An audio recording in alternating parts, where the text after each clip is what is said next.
when you're born, there's dangers in the world, and those different dangers in the world need different responses. The research in that sense is that what I do is try and understand those different parts of the brain that are associated with different types of dangers and how we overcome and survive those different dangers. And you don't get killed.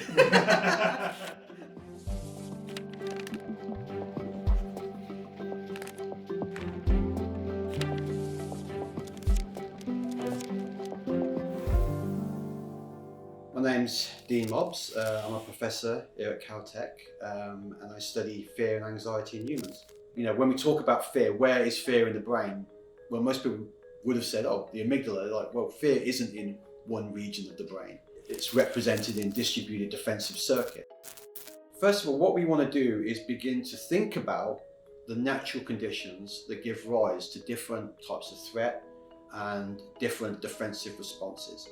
And if we can do that, then we can try and create paradigms that mimic those natural conditions. So I can put you into a 2D environment. You can move a sphere around the screen. Think about Pac-Man, the simplest way to think about it. And you're moving it around the screen, and in one condition, you know you're safe. Another one, a threat could enter that virtual ecology at any time. So all of a sudden you see the behaviour changes. People start to do thingamattaxes. They go around the borders, for example, or they try and predict where the threat's going to attack them. Then the threat comes on into the screen. We're now in the post-encounter where there's a threat there, but it's not attacking you. You want to stay away from that threat as much as possible. You want to put yourself into a situation that when it does attack, you've got the best option to escape. And then the moment that the threat begins to attack you, you go into escape mode. And what we can then do is we can look to see, well, what happens when the proximity to the threat, how close it is to you, okay? How does that influence your neural activity and your behaviours? As the threat gets closer, you might get what's called protein behaviour, which is what you see in nature, which is animals begin to zigzag, you know? We've all seen this when people are being shot at in movies, they zigzag, don't they? That's actually a defensive response that is called protein escape behaviour. Our approach then has not been about specific structures, but about how we can link these classic defensive behaviours to the brain in humans across different levels of threat imminence, and therefore giving us a map of the entire defensive circuitry in humans. When a threat is more distant, more abstract, in the future, you're going to be using more of the hippocampus, prefrontal systems. These are regions associated with perspection, memory, using your past experiences to predict the future.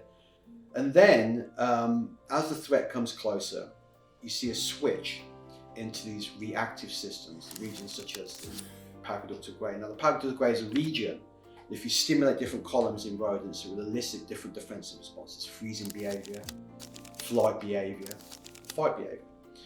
And what we were interested with this graph was how does the brain switch between these two different states. What we've shown before is the prefrontal cortex, hippocampus, is when the threat's distant, when the threat's close, the paracaudal grey. But what's orchestrating this switch between these two systems? Now, there's one theory out there, which was that the region that's doing this is the hypothalamus.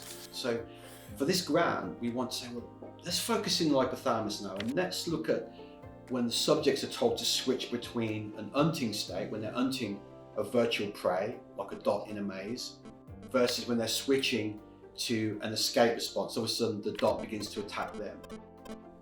The second question we wanted to look at was what happens when this switch is they've got time to make this switch, it's a slow switch. Do we then begin to see the hypothalamus is more connected to the prefrontal cortex and hippocampus? And if it's a reactive switch, they have to make a very quick switch between these different states. Does that activate more the paracaudal grey? And then the third and final part was, well, is the hypothalamus just this dumb switching, this dumb system associated with switching between these different survival states?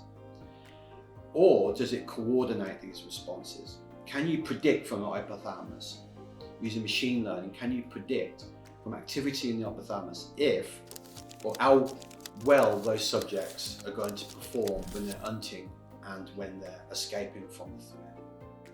The first thing we found is that we could use multivariate pattern analysis to look at patterns of voxels in the hypothalamus. And what we found is that the hypothalamus along with the thalamus, could predict when subjects were switching between these two different states of hunting and escaping.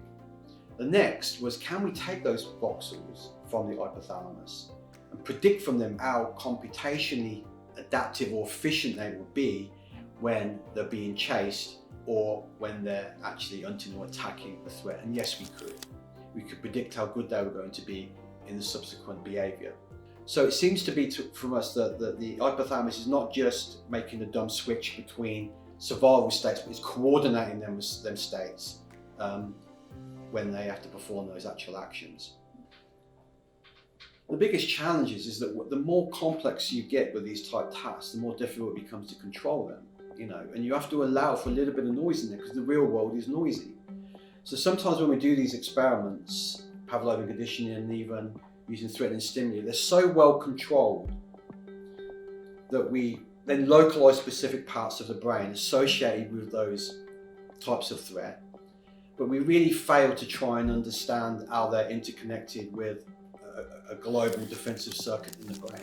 And the brain doesn't work in a way in which it processes one thing at a time.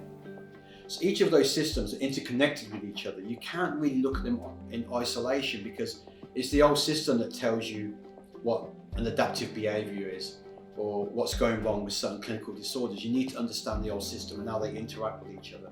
So the next step is to continue to develop these paradigms and be able to look at the dynamic nature of the defensive responses in the human brain, using tasks that allow us to look at spatial memory for different threats, for example, looking at the relationship between probability and proximity and so on, and really get a thorough map of this in the human brain. It'll be somewhat crude compared to what we'll be seeing in the future, but at this point, it's probably one of the strongest models or approaches to understanding the defensive circuits in the brain. The second step is what we're working on now, we have funds for this, is to then be able to look at the relationship between these defensive circuits and apply that to modern threats. For example, things like social media. So do we see that people who experience threatening behavior online, does that activate some of these same basic circuits or different circuits that we see in humans for tasks that mimic more evolutionary important type threats?